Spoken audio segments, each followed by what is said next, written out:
My name is Jim Keaton, and I'm with Lindsay Transportation Solutions Barrier Systems.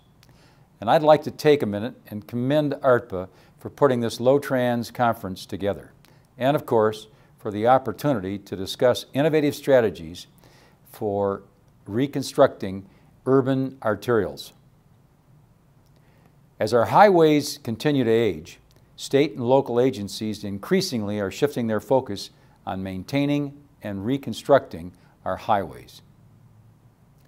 Urban arterial reconstruction is particularly problematic because of higher traffic volumes, providing access to businesses, and of course safety concerns for those who depend on these facilities.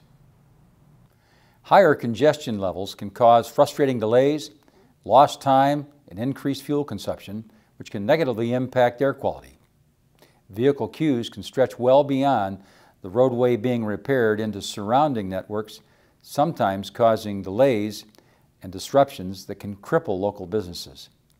Preventing accidents, of course, is paramount, but safety can also impact the efficiency and productivity of work zones.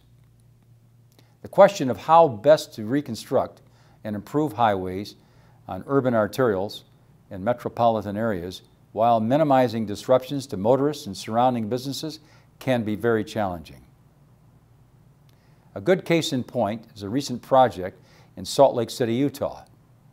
State Route 171 is a major urban arterial between Salt Lake City, Valley City, and the University of Utah. With 3 lanes in each direction, relatively narrow right-of-way, and businesses lining both sides of the street, by all accounts, this was considered a very congested corridor. State and local planners recognized that this corridor was long overdue for a major overhaul, but accomplishing this without impacting safety, mobility, and access to local businesses who depend on this roadway would not be easy.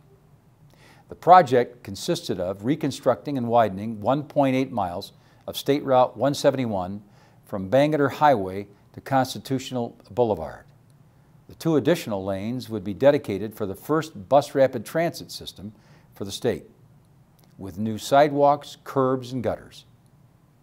It was started in November of 2008, and before it was completed in June of 2010, it would present the owner, UDOT, and Granite Construction, the contractor, with a number of challenges and opportunities for new and innovative approaches.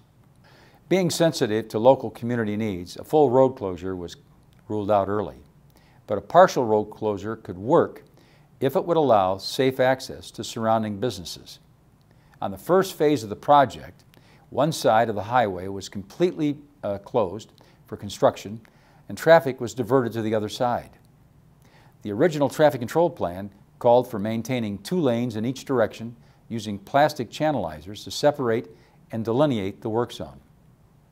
Within a short time, it became apparent that this traffic control plan was not working. The work zone remained highly congested and was hazardous for both workers and the motorists. Accidents would occur when confused motorists would occasionally make left turns into the work zone through the plastic channelizers, causing backups and disruptions that created additional risks in an exposed and already inefficient workspace. A new traffic control plan was needed that would limit left-hand turned options without restricting traffic flow and still provide the contractor with more protected and productive workspace. To enhance safety and address these traffic alignment issues, the stakeholders decided in the second phase to employ an innovative traffic control plan that utilized a reversible lane with movable barrier. This would allow 2 lanes of traffic in the peak direction at all times, using only 3 lanes to manage congestion, and it would enable the contractor to create a larger, more protected work area. By utilizing a reversible lane with movable barrier, this would enable efficient use of the available space, provide greater flexibility to balance traffic needs and construction requirements, and positively separate workers and motorists, and at the same time provide a way to accelerate construction to minimize the impact on local businesses. The movable barrier was repositioned multiple times each day. The barrier was laterally transferred 1 lane or 12 feet in a single pass, and the entire transfer only took approximately 20 minutes, including repositioning the traffic control devices. A report commissioned by UDOT and compiled by TY Lin International helped measure, document, and report on the results of using these innovative strategies. Time won't permit an in-depth analysis, but I would like to share 3 major findings from the report on safety, congestion management, and project completion. During the second phase, when the new traffic control plan was employed, TY Lin International reported that the safety of the traveling public and the construction workers were enhanced. There were 0 work zone encroachments by errant vehicles into the work zone. The movable barrier limited left-hand turns except for 5 designated intersections, which significantly reduced accidents.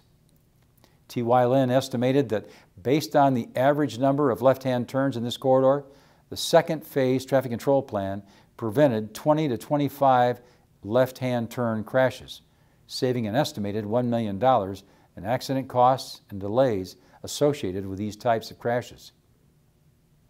According to TY Lin, using the reversible lane with movable barrier had a positive impact on managing traffic congestion.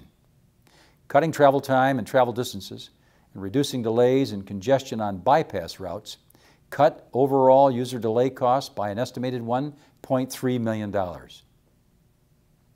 In terms of project completion, TY Lin reported that with a more productive, protected workspace, the contractor was able to use larger, more efficient equipment for longer periods.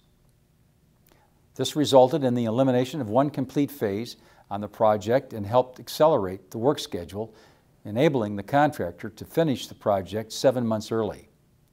This resulted in major savings in time-related overhead for the contractor. TY Lin reported that if all of the benefits were taken into account, the reversible lane with movable barrier strategy saved an estimated $2.4 million with a benefit-to-cost ratio of 10 to 1. All in all, this could qualify as a good example of how applying new and innovative strategies can help minimize work zone impacts, save time, money, and lives. Thank you again for participating this morning and for the opportunity to share this information. If you do have any questions, you can email me at jim.keaton@lindsay.com. Thank you again.